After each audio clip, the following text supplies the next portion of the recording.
Well, helping us to make sense of the latest from an increasingly fragile Yemen, I'm joined in the studio by our international analyst, Marco Vicenzino. Marco, so the Houthi rebels then, calling for peace after all the attacks are stopped. How likely is that to happen, considering Saudi Arabia called off the airstrikes yesterday and now they've restarted them? From the Saudi perspective, when they called off the airstrikes, after the calling off of the airstrikes, they were actually outside the city of Taiz. Houthis had stormed the base, and the Saudis began their attack and their bombing. So from the Saudi perspective, it's the Houthis, according to the United Nations Security Council resolution, telling the Houthis to disarm and pull back and to withdraw from the territories that they conquered after September of 2014. So at this point, it's a very fragile stage.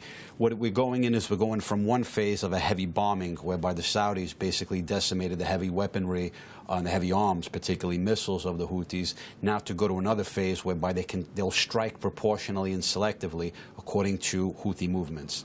So President Hadi of Yemen wishes to return and is confident a peace agreement can be made. But fundamentally what we're looking at here is a bit of an ideological war going on between the government militias who are Sunni and the Shia Houthi rebels. So can long-term peace be sustained, and can it be found?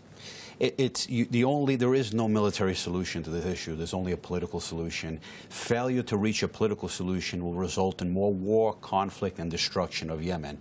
This Sunni-Shia divide, it's taken place in other parts of the region, particularly if you're looking at places like Syria, Iraq, also in parts of Lebanon.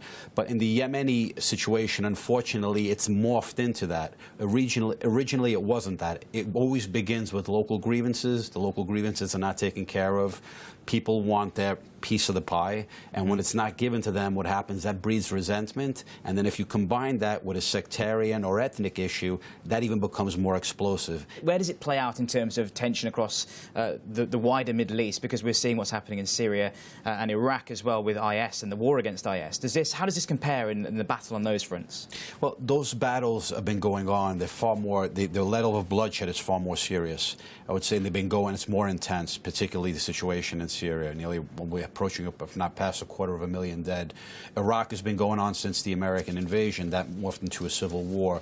The situation in Yemen has ebbed and flowed in recent years, but in the last few months, it's been escalating and intensifying more. So once again, you have this Saudi-Iranian competition. From the Saudi perspective, they look at the Levant, Iraq, Syria, also to an extent Lebanon, and they'll say we can fight our proxy wars there.